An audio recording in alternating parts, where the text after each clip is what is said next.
ഉദ്ഘാടനം ചെയ്യുന്നതിന് വേണ്ടിയാണ് ഇന്ന് ഈ സദസ്സ് ഇവിടെ ഒരുക്കിയിരിക്കുന്നത്. പാഴ്വസ്തുവിൽ നിന്ന് ഇന്ധനം എന്ന ആശയം പ്രാവർത്തികമാക്കുന്നതിന്. Good evening. ആദ്യം തന്നെ പറയുകയാണ്, ഞങ്ങളുടെ മാനേജിംഗ് ഡയറക്ടറാണ് വരാനിരുന്നത്. പക്ഷേ ഇന്ന് കാസർഗോഡ് വേറൊരു ഉദ്ഘാടനം ഉള്ളത് കൊണ്ട് സാറ് അവിടെ പോവായിരുന്നു, നേരത്തെ നിശ്ചയിച്ചു. എറണാകുളം ജില്ലയിലാണെങ്കിലും 60-ൽ പരം തദ്ദേശ സ്ഥാപനങ്ങളിൽ നിന്നായി ഈ കഴിഞ്ഞ 3 വർഷം ഏകദേശം 2.770 ലക്ഷം ക്ലീൻ കേരള കമ്പനി, ശുചിത്വ മിഷൻ പ്രതിനിധികൾ, ഹരിതകർമ്മ സേനാംഗങ്ങൾ, സഹോദരി സഹോദരന്മാരെ, സുഹൃത്തുക്കളെ, അപ്പോൾ RDFിൻ്റെ ഈ പുതിയ പ്ലാന്റ് ഉദ്ഘാടനം ചെയ്തതായി ആദ്യം തന്നെ പ്രഖ്യാപിക്കുക. ശുചിത്വത്തിൻ്റെ കാര്യത്തിൽ ഇപ്പോൾ കേരളം നല്ല പുരോഗതിയാണ് കൈവരിച്ചിട്ടുള്ളത്. മാലിന്യ വിമുക്ത കേരളം എന്ന പ്രഖ്യാപനം നമ്മൾ നടത്തി.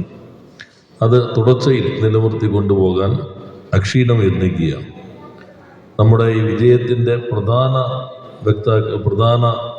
ഉത്തരവാദിത്വം നിർവഹിച്ചത് നമ്മുടെ ഹരിതകർമ്മ സേനാംഗങ്ങളാണ്. അവർ പ്രത്യേകം ആദ്യം നമ്മളുടെ ശുചിത്വത്തിനൊപ്പം കളമശ്ശേരി നടത്തിയപ്പോൾ ടൺകണമായി പ്രശ്നിക്കുന്നില്ല.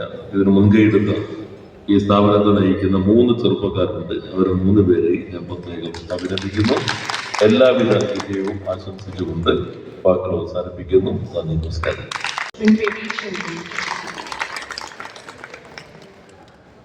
കൂടാതെ ക്ലീൻ കേരള കമ്പനിക്ക് വേണ്ടി മികച്ച പ്രവർത്തനം കാഴ്ചവെച്ചുകൊണ്ടിരിക്കുന്ന ഏജൻസി ടിഫോർഡിനെ ഒരു ഉപഹാരം നൽകി അനുമോദിക്കുന്നതിന് വേണ്ടിയിട്ട് മിനിസ്റ്ററിനെ ക്ഷണിക്കുന്നു. ഉപഹാരം സ്വീകരിക്കുന്നതിന് വേണ്ടിയിട്ട് ടിഫോർഡിന്റെ പ്രൊപ്പറേറ്റർമാരായ ശ്രീ റിഷാദിനെയും റോസിനെയും ഈ വേദിയിലേക്ക് ക്ഷണിക്കുന്നു.